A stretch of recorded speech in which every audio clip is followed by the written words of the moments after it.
This Torah class is brought to you by TorahAnytime.com. Welcome, everybody. Welcome all our Torah Anytime viewers. We are on part 4. Wow, we're on part 4 already. Part 4 on the series on proving God. This class, I was conflicted on if I should put it in the proving God section or in the Torah section, because really what we're really focusing on today is two conflicting opinions. We have, or seemingly conflicting opinions. We have the scientific world that's telling us the Earth is 4.5 billion years old. We have the universe is 13.8 billion years old. And we have Torah give us sort of a number of 5,778 years old. So those numbers are not a little off. They're off by a lot. Like just add a bunch of zeros after it. That's how much we're talking about. So really this could have been, like Torah versus science. This could have been, so many different categories. One of the reasons I put it over here is because we dealt with the Big Bang. We dealt with a lot of, of that issues, and I feel like it's very closely related. And so I want to put it as close as I can possibly together. So generally when you have to have a conversation, when you're speaking to somebody who doesn't believe in God, very rarely, out of all the things, evolution, Big Bang, all these things come up very often. For some reason, the age of the universe, the age of the world, doesn't come up as often as I would think that it would.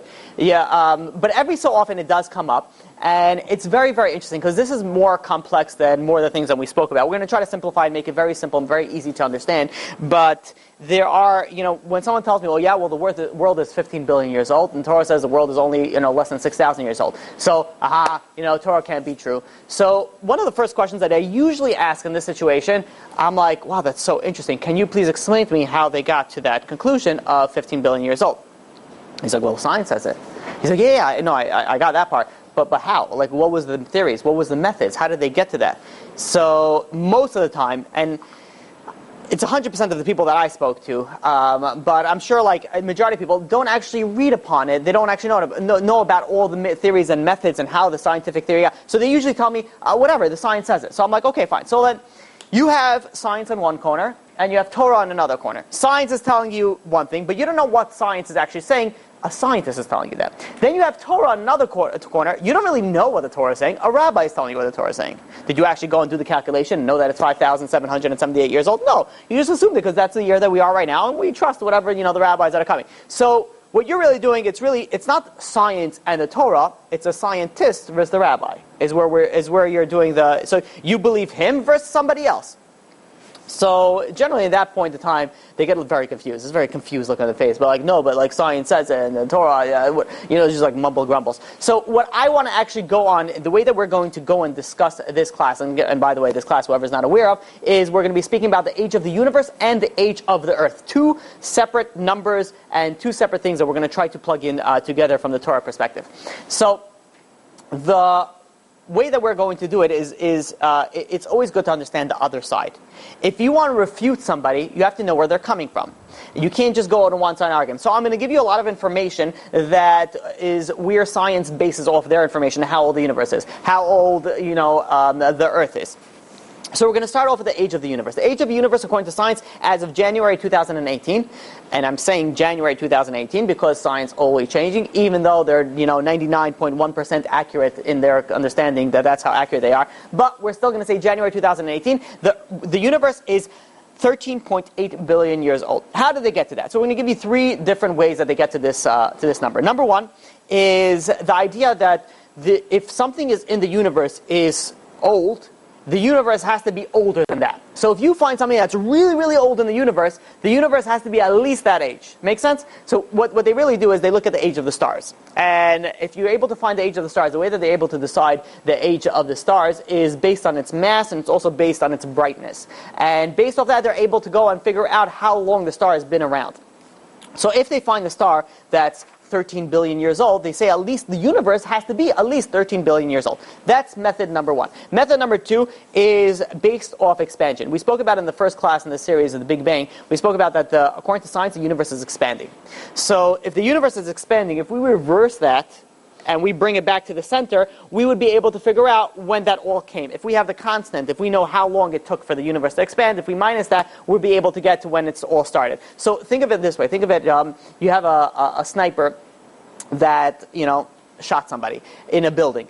And the detectives, what they do is based at the point of entry of the bullet, they're able to sort of go back, trace it to where the sniper was in the building. That where was he that he pointed a sniper, and where did he shoot it? So think of it something like that. We're sort of reversing the psychology of where the world came, where it is now, based on the factors that we have to where it came into the beginning. So assuming that everything is constant, that the universe is extending at a constant rate, we would have come to roughly about 10 billion years old in science world.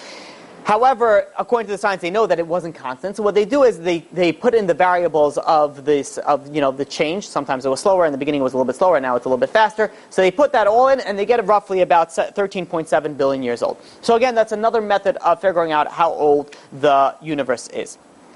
The other way is through the travel of light.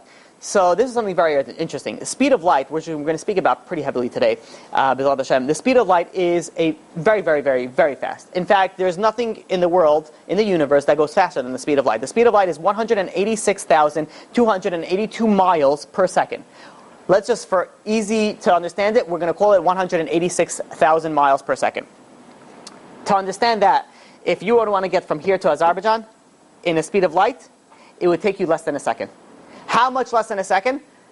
If you would travel the speed of light, in 1 second you could go around the world 7.5 times. That's how fast the speed of light is. So in space is very large. And because it's so large, it could actually take time for the light to come. So we know the sun is 93 million miles away. When you're looking at the sun, you're not looking at it right now. The sun, the time that it takes for the light from the sun to reach us is 8 minutes and 20 seconds. Which means when you're looking at the sun, you're looking at it 8 minutes and 20 seconds ago. It's not there anymore. If you want to shoot the sun, you would have to factor that in, 8 minutes and 20 seconds ago. That's where it was, so where is it going to be now? The same idea. The nearest star is 4.3 light years away. So when you're seeing the star right now, the closest star to the world, you're seeing it how it was 4.3 years ago. Think of it, when you look at the sky, you're looking at a time machine. You're not looking at it what's it right now. You're looking how it was. Could be thousands, could be millions, it could be even billions years ago. And this is where they say the nearest galaxy is the Andromeda galaxy, and that is 2.3 million light years away. That's very, very far. And by the way, this is very, very interesting, because on a clear night, if you know where you're looking at, you could actually see this galaxy with your naked eye from the Earth. You could actually look at the Earth, and you could see another galaxy. It looks like a little bit of a dust. If you take a small, a camera or a telescope, you'll be able to actually zoom in into that, and you actually see the dust particles and the way that the galaxy looks. It's a very large galaxy. It has twice as many stars as our galaxy, but you're able to see it. Which means according to science, if this galaxy is 2.3 million light years away, that means that the universe has to exist at least 2.3 million years, because we see it from the Earth, which means the light, it took it for travel 2.3 million years. So hence, the galaxy is at least 2.3 million years. Now, in the scientific world, we're able to see stars that were created billions years ago. So hence, the universe is, according to science, billions of years old. Clear? So far, very simple. Now, what I found very interesting, NASA has a website, and its website has a very interesting webpage that it says the age and size of the universe throughout the years. We don't care about the size, we're going to be focusing on the years. Things change over time. Science has more information, and things change. So let's go through a little travel through the journey of time of science, of where and how old the universe was. In 1919, they considered the universe to be infinite. Now, granted, there's different ideas of it, but the majority of the scientific world thought that the universe existed forever. It always was and always will be. This is what we spoke about in class number 1, called the static universe, always will stay. 1929, after Hubble came around, the universe came out with a number, the scientific world came out with a number that the universe is 2 billion years old. Very big difference between infinite to 2 billion years old. Okay, Baruch Hashem, we're progressing. 1955, it went to 6 billion years old. In 1965, it went to between 10 to 25 billion years old. In 1993, it moved to 12 to 20 billion years. And in 2006, we got to the current age, which is now, is 13.7 billion years old. So we see there was a little bit of change going through time. So the question that I have And I'm sure some of you would have, okay, so now you're telling me it's 13.7 billion years old, but what's going to be in 10 years? What's going to be in 20 years? Maybe they're going to find something else, and they're going to say, oh, we were wrong all along. It's actually X, Y, and Z. So just because science says something, science is known to be constantly changing, constantly evolving. So who says that this is the most accurate number that we can have? Maybe there is a constant, maybe there is a variable that comes into play all of a sudden that completely ruins everything that we discussed. That is the age of the universe. Let's focus on now the age of the Earth. The age of the Earth, according to science now, is 4.5 billion years old. In the 1700s, it was believed. There was actually a wide range of belief in the 1700s, but from a section of the scientific world, the age of the Earth ranged anywhere from 75,000 years to several billion years. Now, when the second night I read that, I was like, that's like someone going to the store and be like, "Excuse me, how much is this?" I'd be like, "It's anywhere from 1 cent to $100 million." Okay, thank you. How much is this? Anywhere from 1 cent to $100 million.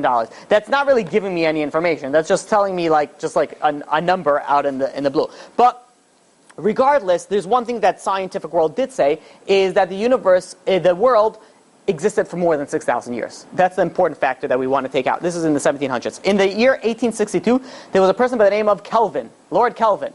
This was not his rapper name.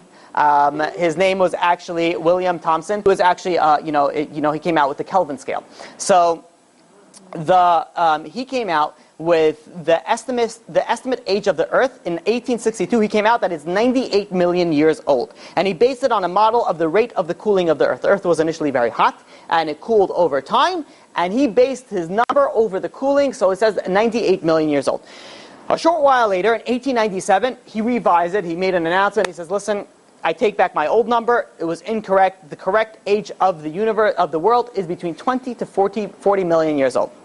So we revise it. If you were to ask anybody, in 1897, how old is the Earth, they would tell you with full confidence it's between 20 to 40 million years old.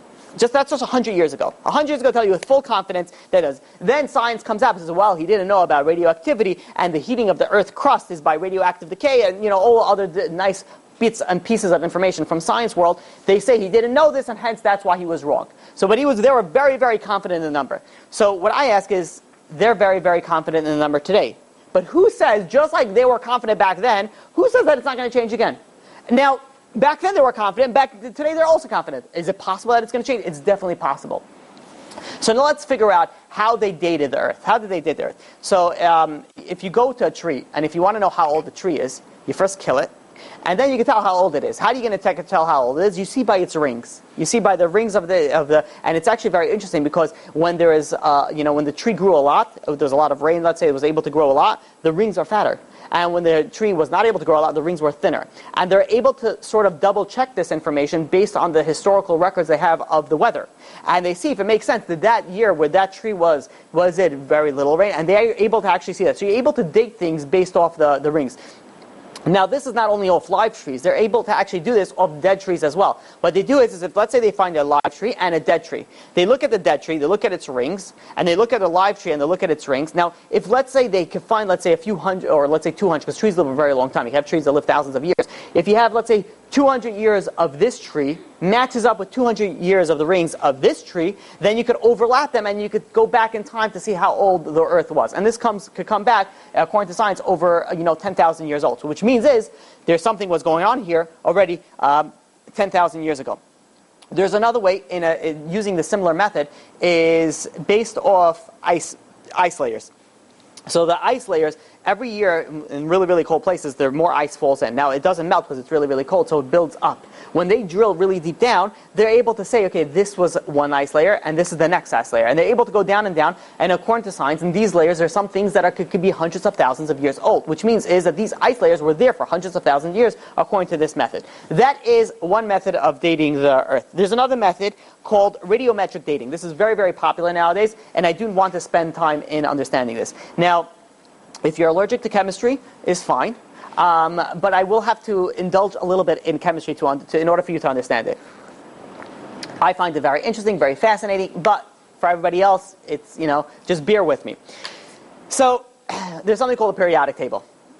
Right now, everyone's like, in the Never Never Never land. Oh man, talking about periodic table. Yeah, I'm talking about periodic table. So, there is elements in the periodic table. And we're going to use the element of carbon. Carbon, there is, before we even get to that, every atom has a nucleus. In the nucleus is the center. Think of it as a center. This is where you have protons and neutrons. And around it is flying, somebody? Electrons. Very good. Okay. Baruch Hashem. So you have protons and neutrons in the center, electrons flying around in the outer.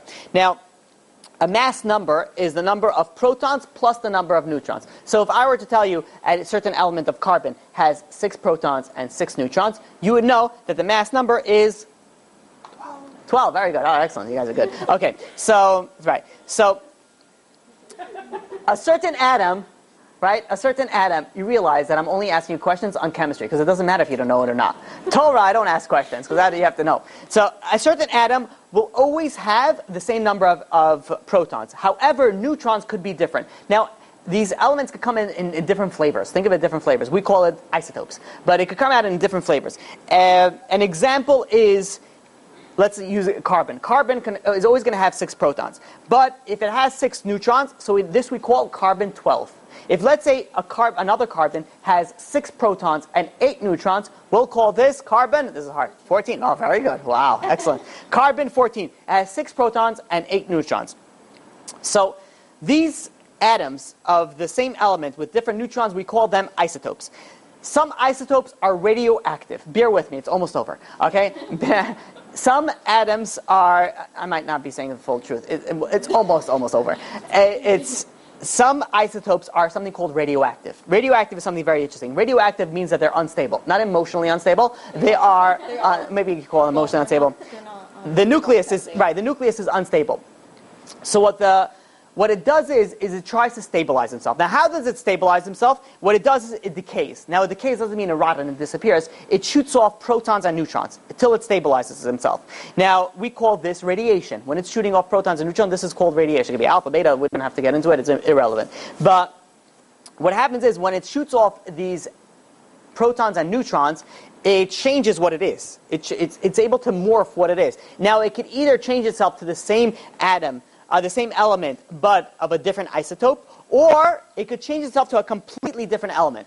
Okay, that's what you have to know about that. Now, carbon dating. Are you familiar with carbon dating? I'm sure you've heard of it. The way that carbon dating works is the carbon dating only works with radioactive isotopes, things that are unstable. Things that are unstable, they change over time. Now, if you know how long it takes for something to change, you'll be able to calculate how much time it took for it to change. So this is something we use this called a half-life. Carbon-14 has a half-life of 5,730 years. We're going to use to simplify, we're going to say 5,700 years. Is that also radioactive decay? Yes, radioactive decay, same thing. So the half-life of this carbon-14 is 5,700 years. To understand this, let me simplify it. Let's say you have 100 atoms, and I tell you the half-life is 30 minutes. Now, if you have this 100 atoms on a plate, you're going to come back 30 minutes later, you're only going to have 50 atoms. You're going to come back an hour later, you're only going to have 25 atoms, because every time that there's a half-life, half of it goes away. Where it goes, we'll get to it in a minute, but it goes away. So if I tell you that there was 100 atoms on this plate, and you come back and you see only 25, and if I were to ask you, how long ago did I put these atoms on this plate, you would be able to say, based off that, 1 hour ago. Because every 30 minutes, half of it goes away. So the first 30 minutes, 50 went away. The next 30 minutes, 25 went away. This is how they do something called carbon dating. Carbon dating, so they have carbon-14 has a half-life of 5,730 years. So every 5,730 years, half of that carbon-14 is gone. Where does it go? It changes to nitrogen-14. Irrelevant, but it's not carbon-14 anymore. Now, if you know the original amount of carbon-14 of this certain fossil, and you know how much it is right now, you'd be able to see how long this fossil was around for. Make sense? That is something called carbon dating. People argue on carbon dating why it's not so accurate. One of the main reasons why it's not accurate, it happens to be it's pretty accurate. One of the reasons why it's not accurate is because it can get contaminated. If it's contaminated, you ruin the whole thing. The whole, whatever, thanks to all our, pollution and bombs, it does ruin a little bit the system, but nevertheless it still works. However, we can only date, being that a half-life is pretty short, 5,700, and you can't go and date, billions of years with this because eventually it's going to disappear. So we could only basically date for this for about 50,000 years. So what the scientists do is they don't look at the half-life of carbon, they look at the half-life of things that have a very, very large half-life. For an example, potassium-40. Potassium-40 has a very long half-life. Eventually it's going to decay to argon-40. How long? 1.3 billion years. So if you see a rock, for example, that has half potassium-40 and half argon-40, you know that this rock has been around for 1.3 billion years old. Good so far? Right, but half-life, but half of it has decayed. You go by the half.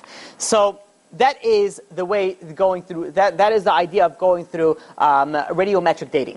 This is very interesting because there's a lot of factors that we don't need to get into it. There's some things that, there are erosion factors. There are other ideas that, things change over time. They go into different places. So they have answers for this. Also in the science world, they use, for example, zirconium grains, which don't erode over time. Or they take meteorites that come from outer space, and they date those, which means they didn't have the same issues that they have on Earth. And they all come roughly to about 4.4 billion years old. So here we see, from this method, that the world, and what they do is when they date the universe, they say the whole solar system, I'm sorry, not the universe, the whole solar system came into being at the same time. So if they're able to date something of a meteorite that came from outer space, they say the world came to exist in the same amount of time. So this is where they get the number about 4.5 billion years old. Clear? I think that was very simple. Right? I think that was very simple. Okay, so now at least you learned something. Nonsense. It's all nonsense and Nauschkeit and whatever. But this is the science, and we got to respect their opinions. Nowadays, you have to validate everyone. You have to validate my opinion. All right, we're validating their opinion. Now let's argue on it. Now, the first step of argument is we're going to argue from the scientific world. Not all scientists believe that the world was existed for so long.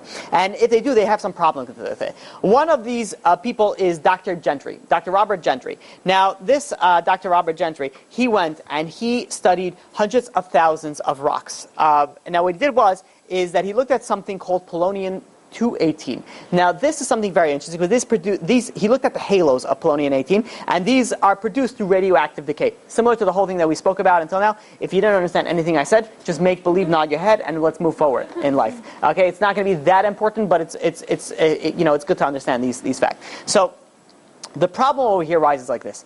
He has a rock that has a halo of polonium-218. The problem with polonium-218 is it has a very, very short half-life. The half-life is 3 minutes, which means is that when this rock formed, it had to form very, very quickly in order for the halos to exist on the rock. Now, this is a very, very big contradiction according to our current science, because according to science, we know that the Earth originally was a bunch of like it was lava everywhere. It was a very, very hot place scientifically. We're speaking very strictly scientifically right now. The world was a very, very hot place. We're talking about over 1,000 degrees Celsius. Everything was like molten lava everywhere. And then eventually, over time, the Earth cooled. Eventually, the Earth cooled. According to science, it went into the Ice Age. It went and it cooled. This cooling period took millions and millions of years, according to science. Now, if it took millions and millions of years, how come we see the halos that could only been produced in 3 minutes or less? So we see something here. So there's something very, very wrong here. To understand this is why I went and I purchased Alka-Seltzer. This is why we started this thing. So if I take this Alka-Seltzer, and as you see, I'm putting it into the water, you're going to see it bubble up. And if I would want to capture all these bubbles, I have, and this is what we did before the class, this is why I timed it. It took about 2 minutes, a little bit over 2 minutes for the bubbles to stop bubbling.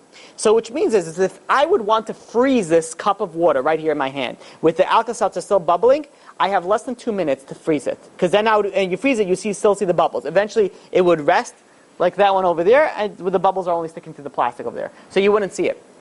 So I have less than 2 minutes to freeze it. And if I freeze it more than 2 minutes, you're not going to see any bubbles on here. This is what it's dealing with in the rock. This is what I paid for it to, this is all I needed for it. If anybody needs Alka-Seltzer, enjoy it. But, so here you see something very interesting. You have these rocks that have these halos of polonium-218. Now, in order for it to exist, it had to cool and solidify very, very quickly. Not like what science say that it took millions and millions of years, which means is there's something wrong over here. There's something fishy going on over here. There's something that's not so constant that we think is so constant. Dr. Gentry compared it to something like this, and him and his son did this research, that imagine you have this cup of water right over here, and it's dripping at a solid drip, 1 drip per second inside this water. You walk into the room and you see this volume of water dripping in at 1 drip per second. Now, if you know how much the drip is going per second, you would be able to calculate how long ago the water faucet was left on and how much it went in, right? Good gateway to drink. So, if you would be able to calculate it. Now, what happens if, let's say, I walk in and it's starting to drip? It's like halfway through the drip, it's like halfway the cup is filled to where you see it, and I decide I need to wash my hands. And I turn the faucet on full hand, I wash my hands, and I close it, and it's still dripping at the same exact drip factor. Now, when you go and you do your whole calculation, because you're a scientist, right, you put your glasses and you have your pocket protector, you're a full scientist, right, you go, you build a spaceship, you go, you have your whiteboard, you calculate all your stuff, and it comes out exactly the number. Now, is that number accurate? Absolutely not. Why? Because I opened the faucet, and now you introduce so much different variables into it that it's impossible to know it. So this is how Dr. Gentry explained it. He says like this. He says that the way that the Earth was before is not necessarily the way that the Earth is right now, which means is that your radiometric dating is not going to be accurate, because if I was able to see this halos within 3 minutes, who knows what else was going on? Things are not the way that they are right now. And this is going to lead us to the Torah portion. Baruch Hashem, we got to the Torah portion of this shul. The Rabbi and Dr. Akiva Tatz, I want to share with you something that he says. He's a medical doctor, and he gave a great example on this. He said like this. He says that you can't assess a mathematical system while the rules of mathematics is being formed. You have to wait till something is formed until you're going to be able to assess a system. And here is a very, very clear and easy example. When you look at the person, a human being, imagine you know how the human being body works, an adult, only an adult. You know exactly how the human body, everything, all the physiological, all the aspects of the human body, you know exactly how it works. Would you be able to judge what happens to a fetus by just having knowledge of an adult? Absolutely not. You could try, but you will make extreme radical errors. Why? Because it's completely different. A fetus doesn't breathe. It doesn't go through its mouth. The lungs don't function. They get feeding through a different tube. They don't eat through their mouth. Everything is completely different. The blood flows differently than it does when it's alive. So the way the system of formation is completely different than the system that comes out. Here's another example. You look at an adult at the age of 20. Would you be able to guesstimate around how that adult will look when they were 15? Yeah, roughly. Pick a little, change the little features. You'd be able to figure it out. Would you, just by looking at an adult, be able to figure out how this adult looked 6 months into pregnancy? Absolutely not. You have no clue. You have no clue because it's a completely different system. When it's in the mother's womb, it works completely different when it's outside the mother's womb. You are not able to judge what's happening inside based only on the information that you have when it comes outside.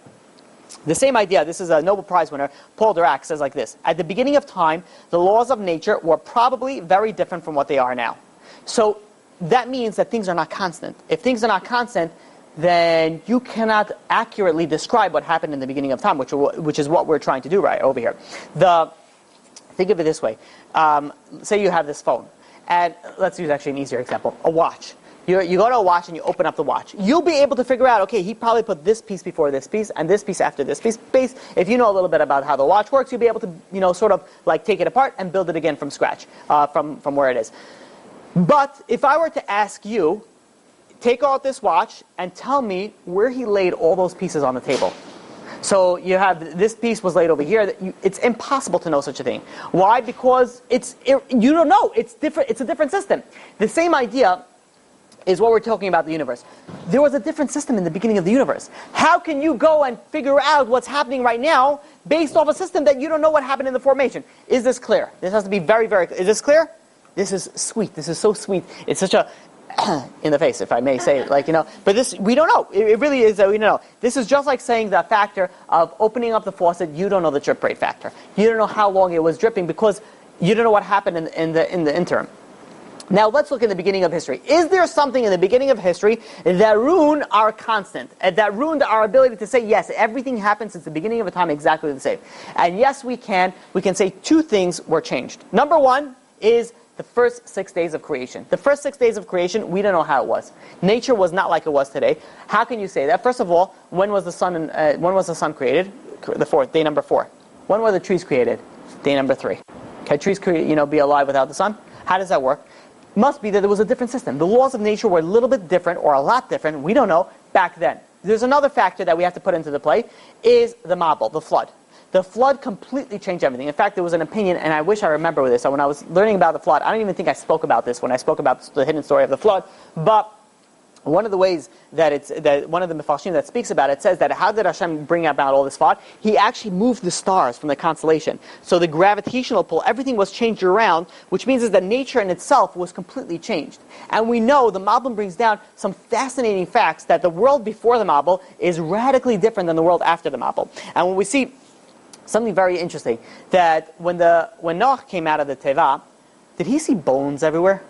Where were the bones? Right? Where did they go? How did they get to the ground? God. God is a good answer, yeah.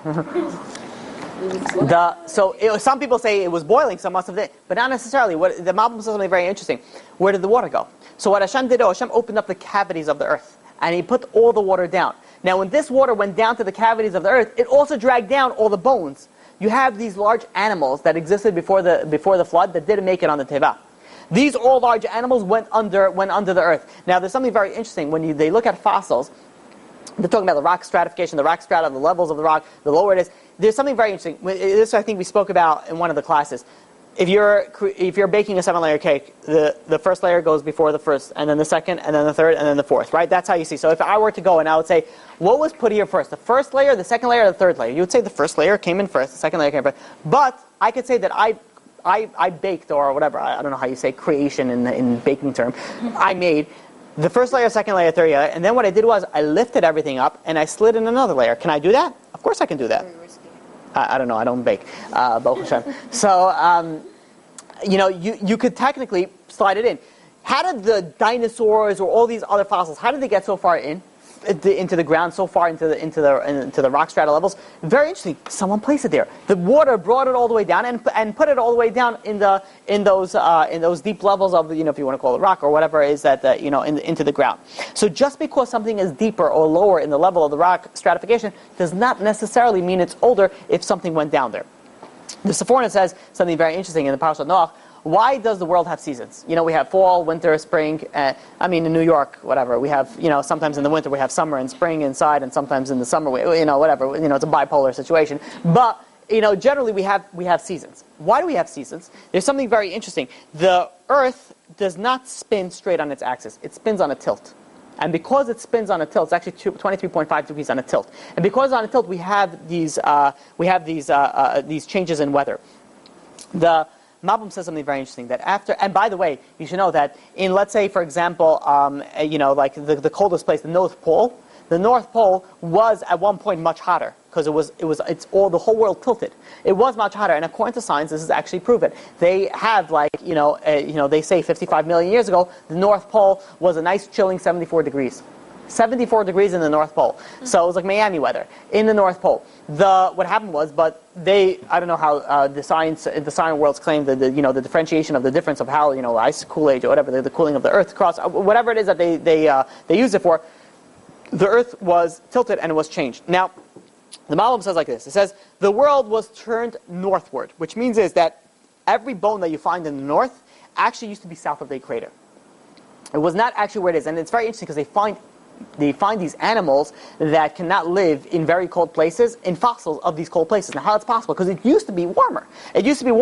Now, the Mabul brings down, the Earth was tilted. It was tilted. When it was tilted, there was a downgrade in air quality. You know how amazing it was? Back then, it says before the flood, when we spoke about the hidden story of the flood, we said it used to rain once in every 40 years. Now, there's many questions that you could ask in that, but I don't know. The spoilage, how is it possible to rain once in every 40 years? The answer is it was a completely different world. How did people live for thousands of years, hundreds of years?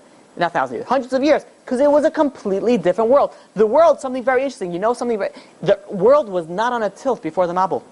The Earth was on a straight axis. It was spinning straight on its axis. Only afterwards, after the Mabul, it was produced on a tilt. So beforehand, the world was completely different. And if the world is completely different, we just introduce a variable that's not constant anymore in this calculation that you're making. Which means is that based on your calculations of 13.8 billion years old, it might not be accurate. Why might it not be accurate? Because it's very likely that the Earth changed, and we know we have our sources in Torah speak about that. So that is answer number one. We got to one answer at least, Baruch Hashem, so far. That is that the laws that which you have right now are not necessarily constant, which makes all the scientific findings not necessarily accurate. Let's go to the second answer. When Adam was born. Was Adam born as a baby, as a teenager, going through his teenage phase, and be like, no, come on, I want to sofa, I want to drive, Was he born in that? Was he born in an adult phase? What phase was Adam created in? And he was created in a mature adult phase. The trees were fully grown when Adam, in the first day of creation. Now, granted, you say it was a little bit, and then it grew up. Whatever.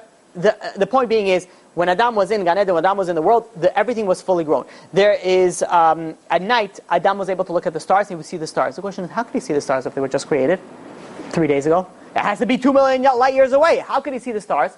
There's another factor. There's some animal, there's some insects that they live off decay matter. If they were just created, where would the decay matter come from? So which must mean something very, very interesting. Just like Adam was created in a mature state, the world could have also been created in a mature state. Can you say right now that the world was created, you were created 5 minutes ago, and you were brought into, with all your previous memories, and you're brought right now? Can you say that can you, we have the Torah that says that the world was around for a long time, the 6 days of creation, so we can't say it, but assume, put in the Torah aside. If I were to tell you, you were created 5 minutes ago, all your memories are put inside in it, and the first thing was in this class. That's when you just popped in this class with the whole thing. It's gonna start to be like, wait a minute, was I? And I've had these conversations with people. I've sat once with somebody, and then suddenly I'm like talking to him, and then he just like drops his decibel, his the voice level like really low, and I spoke to him like in a very low whisper. I'm like, why are we whispering? He's like, because they're listening. I'm like, who's listening? He's like, the FBI. I'm like, why is the FBI listening to you, and what do I need to know? And he's like, well, they're always listening to me. Did you take your medication today is my next question. Generally, or do you have a tin hat made out of foil that I could wear also? Like people have these, things that are going on through their mind. Not to judge him, chas v'shalom, because to each own. Maybe the FBI was listening to this guy who doesn't have a job and is listening. It's very, very possible. I wouldn't see why not. But it's very interesting because you don't know that. We know that based off the Torah, but you don't know that you weren't created right now with all your memories. But we know something very interesting, that if Adam, the trees, everything else in creation was created in a mature state, what is to say that the world was not created in a mature state? You know what? You'll come to the conclusion the world is 15 billion years old. There's something, they make genes now. For the life of me, I can't understand this. Or this is the genius of marketing. You come to the store, I'd like to buy new jeans.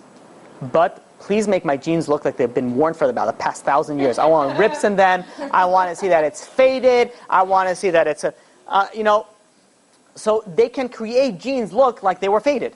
They can create stuff that looks like it was really, really old. Just like they can create this, don't you think that God maybe could have created the world as if it was 15 billion years old? And that's a completely logical explanation for it. It's very possible the world, you come into saying that the world is an expansion, it's going that, you're right, you're really right. Yeah, it looks like it's like that because that's how God created it. A very simple answer, beautiful answer, I love it. It's one of my favorite ones. We're going to go through the other ones. So the Dr. Gerald Schroder, brought a beautiful, so beautiful. I'm going to really summarize a lot of his information, but if you really want to look into you really have to look inside, his speeches. He has books written about this. So to begin, we have to speak about something everybody here, I'm sure, loves, is Einstein's laws of relativity. Or by who? It's not. It was. They proved it wrong. Einstein's theory of relativity, as far as I know, is not proven false. It's actually proven accurate with our GPS system works on that. So So if it was, please send it to me. I'm very very happy to hear it. The Einstein, if you're from, his law of relativity is like this. It's something very interesting. I'm going to tell you things right now. If you've never heard of the laws of relativity, this is going to sound completely like impossible. But bear with me. This was actually proven. He says like this: time is affected by your view of time. If you are, and it depends on a few, and actually two big variables. if you would, let's say, on Earth, a minute goes a certain speed. If you are on the moon, the minute would go faster. If you are on the sun, the time would go slower. And in fact, there's something that depends on time. If you have a place that is increasing gravity, time is going to go slower. Time is not always the same. Time changes. It's something so fascinating, so interesting. If you increase your speed, time also goes slower. Now let's explain this relativity. Now, this is a very nice example if you like these brain teasers. There's a truck. There's a flatbed truck. You're able to see into this truck. And it's a very, very long truck, an 18-wheeler. And you have two people standing on the truck, and they're playing catch on this truck. This truck is traveling at 50 miles per hour. These two people are playing catch. They're throwing the ball at 10 miles per hour. How fast is the ball going? Dun, dun, dun, dun, dun, dun, dun, dun. So the answer is, it depends where you're looking at it from. It's relative. Beautiful. It's relative. How is it relative? If you have a radar gun and you're sitting on the truck and you check the speed of the ball, it's going to look at 10 miles per hour. If you are off the truck and you're looking at the speed of the ball, it's going to come at 60 miles per hour. 50 miles per hour of the truck plus the 10 miles per hour of the ball is going to come into 60 miles per hour, which means is that things are relative to each other. This is something very interesting. When you're standing on the ground, are you standing still? Well, in relative to what? Not really, because the Earth is moving, and the galaxies are moving, the sun is moving, everything is constantly moving. So when you're judging something, you're only judging something in relative to something else. Which means is that nothing is in absolute rest and nothing is in absolute motion. Things move in relativity to each other. Cool so far? Fascinating, beautiful. So there's something called space-time continuum. Not to bore you, we know that there's up, down, right, left, all around. No, different song. Up, down, right, left, forward and back. That is the three time dimensions. There's also a fourth time dimension called the space-time dimension, which is how the observation of space and time differ based on how you're observing it. Now, to explain it like this, I'm going to simplify it. I'm trying to make it as simple as possible. By the way, the way that this was proven is that they took atomic clocks, and if we have time, I have to explain to you how clocks work. It's really fascinating how the whole science behind these things work. They took these atomic clocks and they put it on airplanes, on fast airplanes, and they each set them exactly to the second, and they send them around the world. When they came back, they were all completely different. Because depending on the speed, depending on where they were, the time changes a little bit. It changes. And this is proven. This was all accurate according to Einstein's theory of relativity. The way that we have our GPS locations right now is all thanks to Einstein's theory of relativity, because they all have to factor in these things. There's something called the twin paradox. Fascinating thing. You have two 5-year-old twins. You have one twin that you put on a spaceship that travels 99.9% the speed of light. Very impossible nowadays, but let's just theoretically say that this twin travels at 99.9% the speed of light. And it travels at 99.9% the speed of light for 5 years. It comes back 5 years later. How old is this twin if it was 5 years when it left? 5 years old, right? Now it's 10 years old. 5 years plus 5 years is 10 years old. Good? See a lot of blank faces. It's pretty simple. 5 plus 5. Okay. So the twin was 5 years old. He got on a spaceship, traveled for 5 years in 99.9% the speed of light, which is very, very fast. Came back. He's 10 years old right now. How old is his other twin? His twin that left is now 110 years old. Because when he's traveling the speed of light, and this is how you could think of time travel. Time travel technically is possible in the future if you could travel really, really fast. Because if you travel really, really fast, time slows down. And if we have time afterwards, I could actually prove it to you how it actually works. It's really fascinating. I don't want to spend too much time on this. But if you travel really, really fast, time slows down. So this twin, which travels for 5 years at 99.9% of the speed of light, grew and aged 5 years. His twin grew and aged 105 years. So his twin is now 110 years old, and he is 5 years old. Things are always irrelevant of each other, and time changes.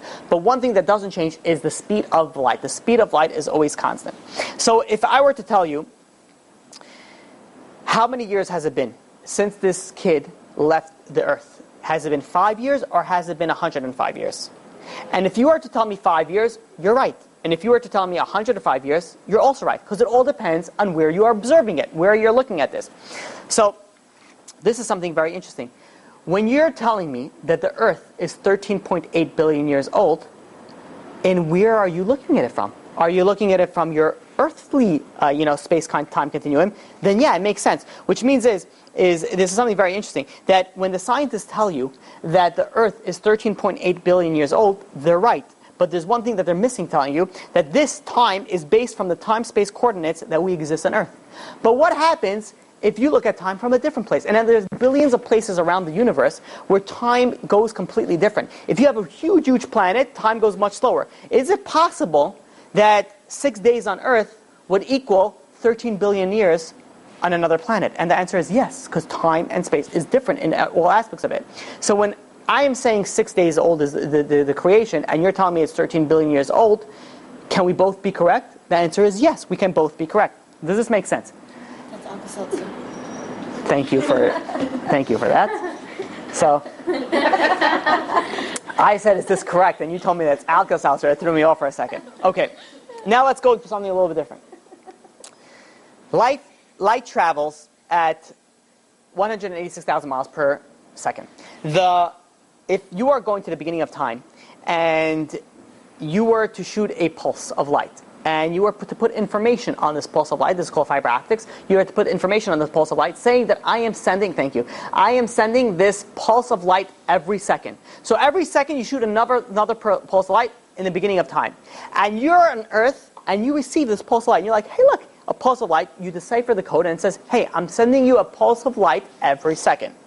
Now the question is, when are you going to get the next pulse of light? Is it going to be in the next second? Not necessarily, because we know the universe is expanding. Which means is if the universe is expanding greater than the speed of light, so that now the distance between those two pulses are going to be greatly differentiated by a great amount of time. Now how long is that going to take you to get there? I don't know, depending on how long the universe expanded. Since that beam of light was sent, that's how long it's going to take. Clear so far? Okay. There was something very interesting.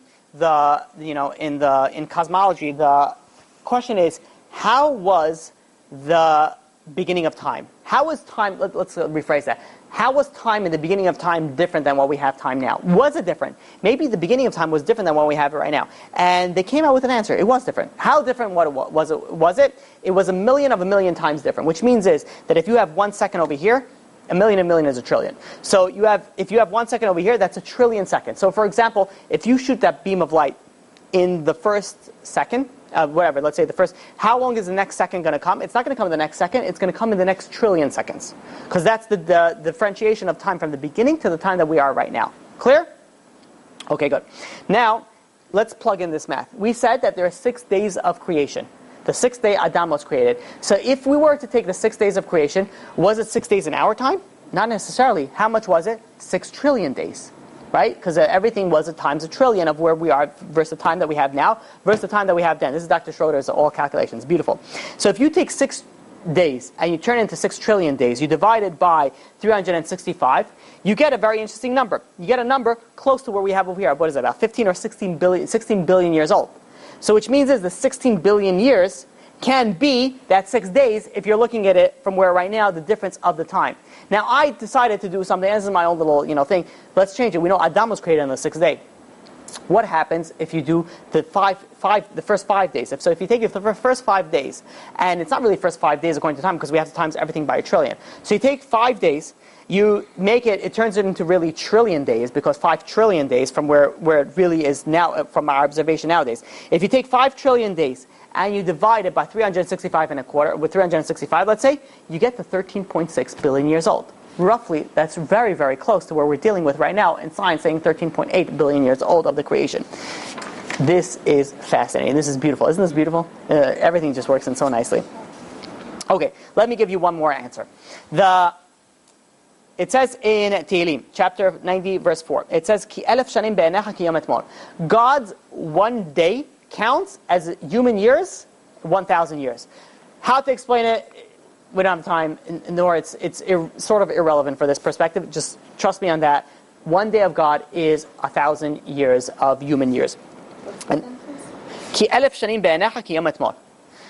So now, if you have something like this, here's by the way, very interesting proof. Adam, when God says to Adam, if the day then from you eat from the tree, That day you will die. But we know Adam lived for much more than a tree. He lived a little bit under 1,000 years. How is it possible if God said that you're going to die in the day that you eat from the tree, and God, Adam, died only 960 years later, 930 years later? I'm sorry. So where did all the, that doesn't make any sense. So we have different explanations, but there's a very interesting explanation, because God says you're going to die in that day. Whose day we're referring to? Referring to God's day. God's day is 1,000 years. Did he die under 1,000? He did die under 1,000 years. So it says that you're going to die in that day. He did die in that day. A day where who said that we're referring to the human days, we're actually referring to God days. So let's speak about something called from the Sefer HaTemunah. Sefer HaTemunah, this is from Rabbi Aryeh Kaplan. Brought in beautifully how he explains this, beautifully. So he says something like this. The Sefer HaTemunah was brought down, is a tribute to Rabbi Nechuna ben Akana. This is between the 1st and 2nd century, when he was alive. He was at the same time as Rabbi Yochanan ben Zakkai. He also is attributed to the authorship of the Bahir, as well as, the prayer Ana B'Koach is attributed to him. So Rabbi Nechuna ben Akana. So it says like this. He wrote a sefer called Sefer HaTemunah. And in it, he deals the idea of Shemitah. Shemitah, we know that every 6 years you work the field, and the 7th year is a sabbatical year, you don't touch the field.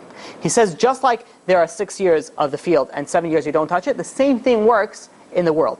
There are 6,000 years of the world, and then the 7th year is the Shemitah year. You don't touch it. Now, which means it's like that's like the Mashiach period. However, we know there's something called Yovel. Yovel is there are 7 cycles of the Shemitah cycles. So the Shemitah is 7 years times 7 cycles of that is 49 years. He says just like there is a Shemitah cycle and a Yovel cycle in the world, there's also a Shemitah cycle and a Yovel cycle of the universe, of the entire creation. So he says that the universe is to exist not for just 6,000 years, but rather for 49,000 years, a complete Yovel cycle. Now the question is, where are we right now? In which section of the Shemitah, in which section of the Yovel are we right now? So Rabbi Yitzchak de Mina brings in the following calculation. He says that, by the way, he was a Talmud of the Ramban. He was a very, very big Kabbalist. Very interesting thing. If maybe we could speak about him, about the authorship of the Zohar, Moshe de Leon. Maybe we'll speak about it, later if we have time. He says something very, very interesting like this. He says that which Shemitah cycle are we in? The 7th. So that means we already existed for 42,000 years. It's already in existence, right? 7 times 6, right? We got that? 42 times 1,000, 7,000 years. But is this human years we're referring to, or is this God years? And he says, no, we're not referring to human years, the Yovel cycle of 49,000 years, but rather we're referring to God years, which means you have to do a very, very simple calculation. And it is, if 1 day of God is 1,000 years of human life, so then you take 1 year of human, times it by 365 and a quarter, because that's how many days there are in a year, times 1,000, and that would equal 1 of God year. So 1 God year would equal 365 to 250,000 years. Yeah, right. 365, 250. That's 1 God year is 365,250 years. Now we have to times that by 42,000 years, because that's how much is in existence. So if you take 42,000 times 365 and 250,000, I gave wrong everything, we get into a very interesting number, 15.3 billion years old. He says, according to this example, it makes perfectly sense that it's roughly what we're talking about in the world, that it is 15.3 billion years old, very close to the age that we have of the universe right now. Okay, so here we see something very interesting. So we see that it's very likely, from the Torah perspective, that the universe and the Torah, the scientific world and the Torah are not contradicting each other. It depends how you look at it. We brought many different, ideas in it. We brought, number one, it's very possible that the world is, created in a mature state. We also brought in different ideas on how the world, according to the Torah, actually could be that many years old. We also brought an idea that not necessarily everything that you see in science is actually legitimate. They're always constantly changing it. We also brought in the fact that there are things that are not constant, which actually relates to the previous one. There are things that are constantly changing. We brought the Mabul, we brought the time of the creation, we brought Robert Gentry also as a proof that if things are not constantly in the same method that they were beforehand, then this brings into question, how accurate are your results. There is something very interesting that I do want to share with you. We spoke about Rabbi Yitzchak min Akko. There's a lot of stuff that I skipped over here that I wanted to speak about, but this one part I thought was very interesting. Who was this Rabbi Yitzchak min Akko? He was a Talmud of the Ramban, and he was considered a very, very great Kabbalist. He's actually quoted in the Reshit Chochmah. Reshit Chochmah is very famously known for some people as, if you want to learn about Gehenom, about hell, he speaks a lot about the Reshit Chochmah. There's no translation that have been in English as far as I understand it. Reshit Chochmah. It's the same name. It's not. As far as I know, they don't have a translation in English, especially not the section that speaks about Gehenom.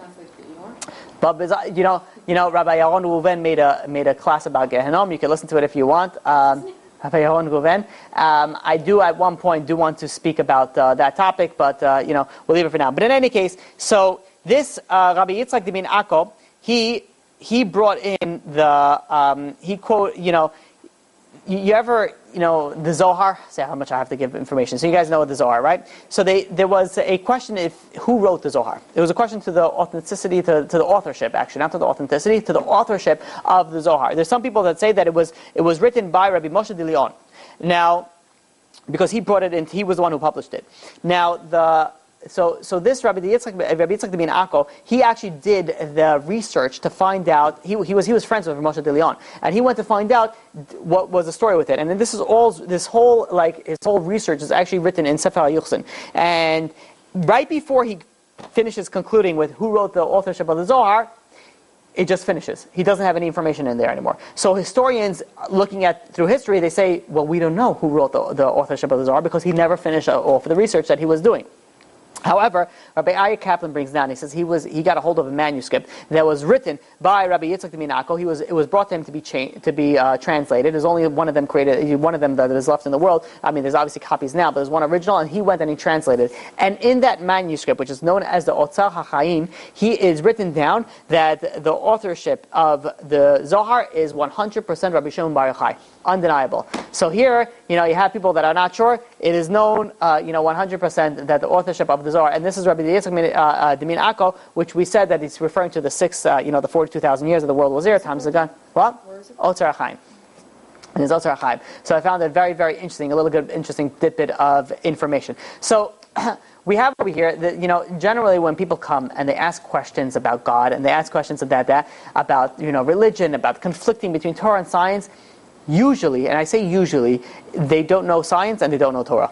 Because if they know both, there would not be any conflicting with it. It's something very interesting, because when you get educated on both aspects of it, you see more times than not, they're not conflicting with each other. Sometimes, evolution, we spoke about it, about that time, there's conflicting ideas on evolution that is very, very against the Torah. But all in all, the more that you learn about these things, the more everything looks in common, the more everything looks in sync, the more everything looks that there is a purpose and a plan in creation, that everything is and comes from up above. And I find that this series is extremely, extremely important, because even if you believe in God, it's always good to solidify everything. It's always good to solidify the idea that 100% that everything is this. And we're just getting started over here. We're going to get into the Torah, we're going to get into other topics that we're going to speak about, that it's really going to solidify your idea that not only are going to be for you, but also can be able to go and B'ezrat Hashem hopefully convince other people as well. Any questions? Yeah. I'm confused. Are you confirming that science is true? I am not confirming nor denying, but I'm saying it can work in the Torah. So it's possible. It's possible. It is billions of years old?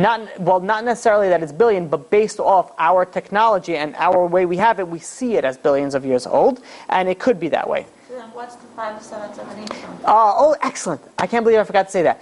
5 7s, that is from when do we start counting? From Adam HaRishon. We count that from Adam HaRishon, which means we don't count that. Yeah?